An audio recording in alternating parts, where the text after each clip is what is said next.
ఏదైతే ఆర్ఎస్ఎస్ గురించి ఒక జేమ్స్ వాల్టర్ అని చెప్పి 1883లో ఒక పుస్తకం రాస్తాడు, brotherhood in saffron, RSS A brotherhood in saffron. ఆయన ఒక ముందు మాట రాస్తాడు. అంటే ఫస్ట్ ఆ యొక్క పుస్తకం యొక్క ఓపెన్ చేస్తేనే కనిపిస్తుంది, a organisation which is most misunderstood then understanding it.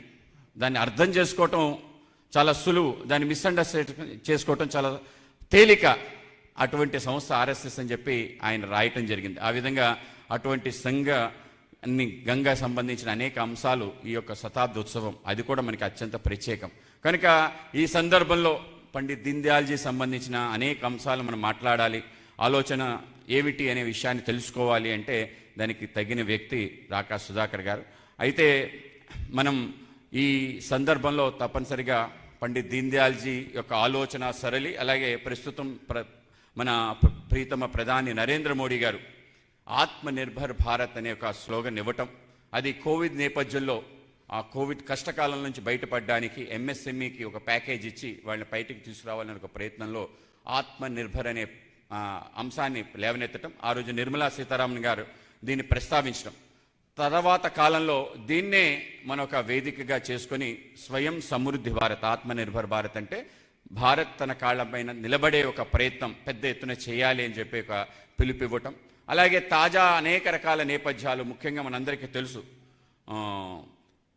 Trump ఏ విధంగా సుంకాల యుద్ధం ప్రారంభించిన నేపథ్యం, అలాగే ఇప్పుడే వీసా సంబంధించిన ఏ విధంగా ఆంక్షలు పెట్టిన తీరు, కేవలం ఇది అమెరికాకు సంబంధించిందే కాదు, ఏ దేశానికి ఆ దేశానికి సంబంధించిన అంశం. ఆ దేశాలన్నీ కూడా నిలబడి, యూరోప్లోని అనేక దేశాలు వాటి అస్తిత్వాన్ని కాపాడుకోవడానికి వాళ్ళు అమెరికా ట్రంప్ గారు అధ్యక్షుడైన తర్వాత ఇచ్చిన మొదటి పిలుపు ఏంటంటే బీ అమెరికన్ బై అమెరికన్ అని చెప్పి, ఇంకా ఉపేక్షించేది లేదు. ఇమిగ్రేషన్ సంబంధించిన అంశాలు నేను అత్యంత కఠినంగా వ్యవహరిస్తాను, నా దేశ హితమే నాకు ప్రధానం, కనుక ఆ విధంగా ఆలోచన చేస్తానని చెప్పి ఆయన ప్రయత్నం, ఏ విధంగా అన్ని దేశాల పట్ల ఆయన వివక్షత చూపిస్తూ చేస్తున్న అంశాలు, ఇవన్నీ కూడా మనకి ఒక కష్టమైన కాలం అని చెప్పి అభిప్రాయం అందరికి కలగచ్చు. కానీ అతి గొప్ప అవకాశం ఈ దేశానికి ఈ సందర్భంలోనే ఉంది.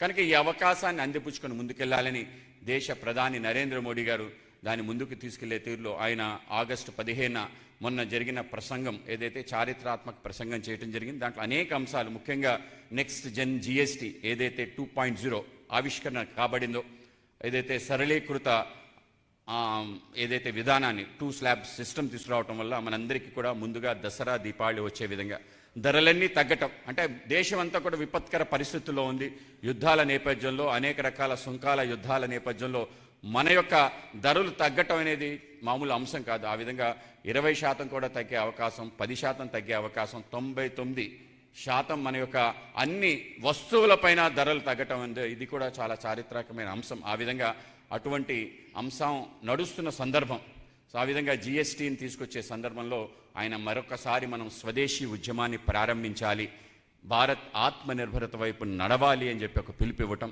కనుక ఆ పిలుపుని ముందుకు తీసుకెళ్లాలంటే ఆ పిలుపు యొక్క ఆలోచన సరలో ముందున్న అగ్రేసరుడు పండిత్ దీన్ దయాళ్ ఉపాధ్యాయ. సో పండిత్ దీన్ దయాల్జీ యొక్క జీవితం కానీ మనం గమనిస్తే ఆయన పుట్టినప్పటి నుంచి తనకుండే ఒక్కొక్కడు మరణిస్తున్నాడు. సుమారు పుట్టిన వెంటనే 2.5 సంవత్సరాల్లో తండ్రి మరణించడం, తర్వాత 7 సంవత్సరాల్లో తల్లి మరణించడం, తర్వాత తాతయ్య ఎవరి దగ్గరికి వెళ్ళి పెరుగుతున్నారు, తాతయ్య మరణించడం, మావయ్య మరణించడం, అత్తయ్య మరణించడం, అలాగే తన సోదరులు ఒకళ్ళు మరణించడం, మొత్తం చివరికి ఆయన అనాది చేసే విధంగా విధి ఆయన ఆడటం జరిగింది. కానీ ఆయన దీన దయాళుగా మారాడు, ఒక కర్మయోగిగా నిలబడ్డాడు.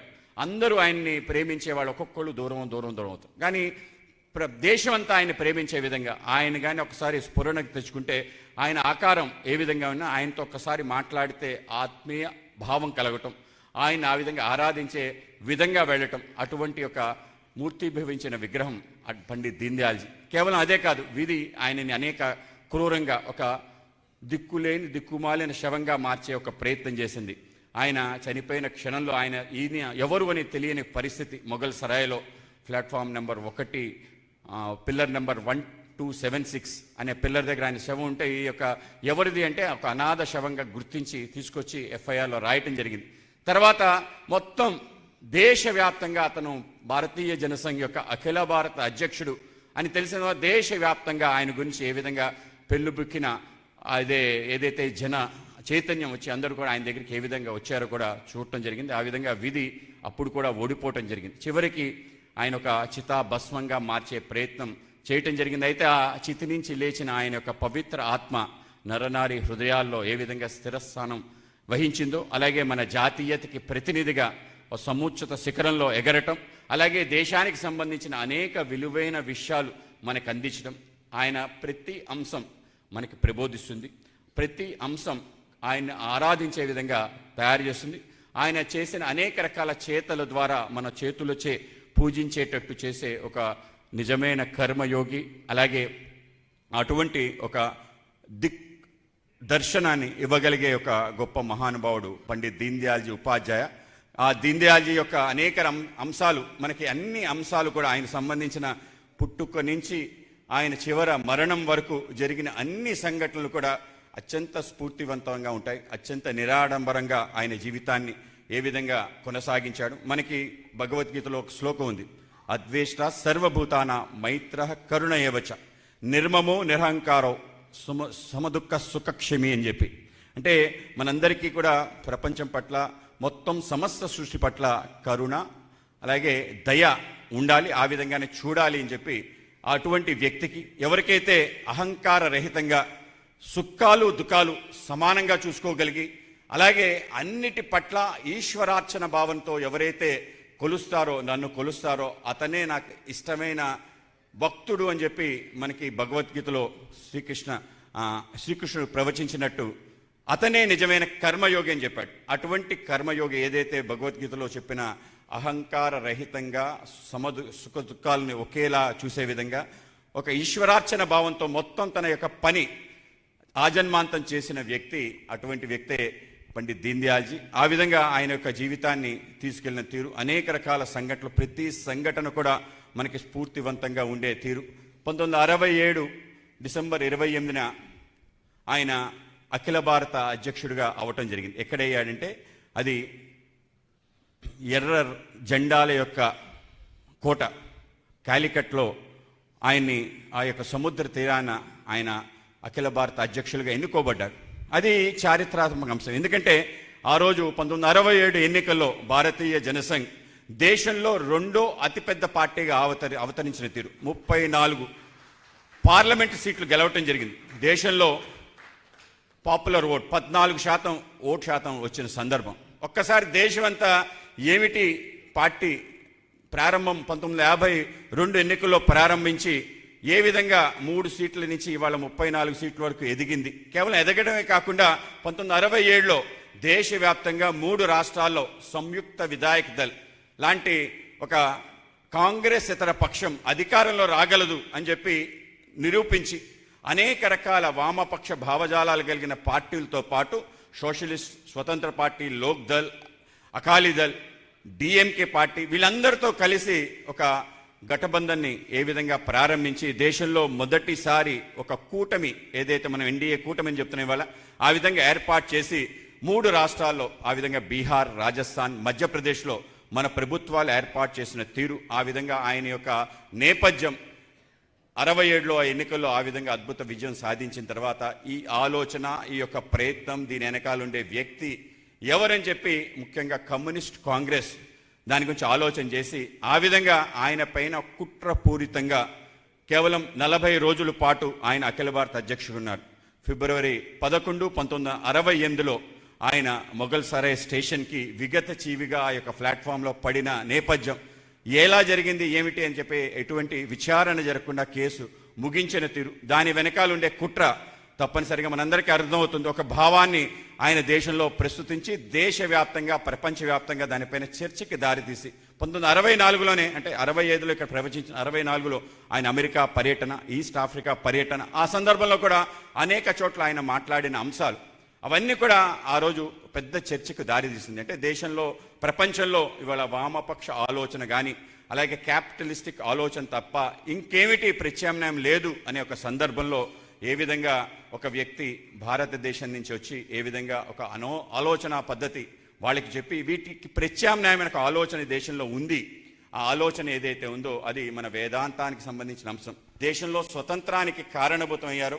ఏ విధంగా స్వామి అరవిందో దేశం ప్రపంచం అంతా తిరిగి ఈ భారతదేశానికి ముక్తి మార్గం ఏమిటంటే అఖండ భారత మాత యొక్క ఆరాధన చేసి ఆ యొక్క మూల తత్వాన్ని తెలుసుకోవటమే. స్వతంత్రం వచ్చిన ఈ దేశానికి లాభం లేదు. ఈ దేశం యొక్క ఆధ్యాత్మిక సంపదమైన ఆ మూలమైన అంశం భారతీయత యొక్క ఆలోచన ఈ దేశంలో ప్రజలకు కలిగితే తప్ప కాదు అని చెప్పి స్వామి అరబిందో ఏ విధంగా తన ప్రయత్నం అరోవిలి నుంచి ప్రారంభించారు. అలాగే యాదృచ్ఛికమో 1925లోనే డాక్టర్ కేశవరావు బలిరామ్ హెడ్గేవర్ నాగపూర్లో కూడా ఇదే ప్రయత్నాన్ని అత్యంత సరళంగా ప్రారంభించి నలుగురు కలిసి ఆటపాటలతో మనం దేశాన్ని నిర్మాణం చేయొచ్చు అనే ఒక ఆలోచన.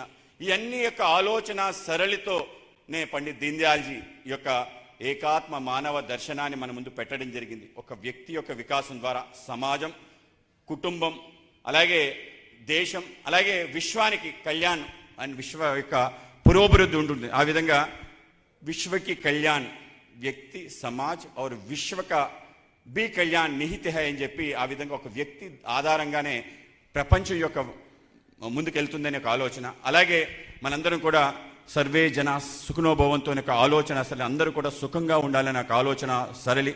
అలాగే ప్రకృతితో పాటు మనం కలిసి జీవించే ఒక విధానం. అలాగే లోకా సమస్త సుఖనోభవత్ అని చెప్పి లోకం అంతా కూడా సుఖంగా ఉండాలని చెప్పి. అలాగే మన దేశం యొక్క ప్రత్యేకత వివిధతామే ఏకత. ఆ విధంగా ఏదైతే వివిధత్వం ఉందో ఆ వివిధత్వానికి సంబంధించిన ఏ ఆలోచన సరళి ఉందో ప్రపంచంలో ఏ దేశం కూడా ఈ వివిధత్వం గురించి ఆలోచన చేయలేదు. కేవలం భారతదేశమే ఈ యొక్క వివిధత్వాన్ని గుర్తించింది, ఆరాధించింది, దాని తర్వాత దాన్ని పూజించే ప్రయత్నం చేసింది. ఆ విధంగా దేశం యొక్క మూలభూత అంశం ఏదైతుందో ఈ వివిధత్వానికి సంబంధించిన అంశం. ఆ విధంగానే మనకు సంబంధించిన ఆలోచన లిబర్టీ కానీ, ఈక్వాలిటీ కానీ, ఫెటర్నిటీ ఏవైతే పాశ్చాత్య ఆలోచనలు ఉన్నాయో దానికి ప్రత్యామ్నాయంగా స్వేచ్ఛ అంటే ఏమిటి, ఒక వ్యక్తికి స్వేచ్ఛ అంటే ఏమిటి అంటే తన స్వేచ్ఛ మిగతా జీవులందరినీ కూడా సమానంగా చూసి ఆ జీవులతో కలిసి ప్రయాణించడమే. ఆ విధంగా వెళ్ళటం తప్ప తనంతట తాను ఏదైనా చేయటం అనే ఒక ఆలోచన లేకపోవటం. ఆ విధంగానే ఈక్వాలిటీకి సంబంధించిన అంశం కూడా మన దేశానికి చాలా భిన్నంగా ఆలోచించింది. Mind Media, the voice of India.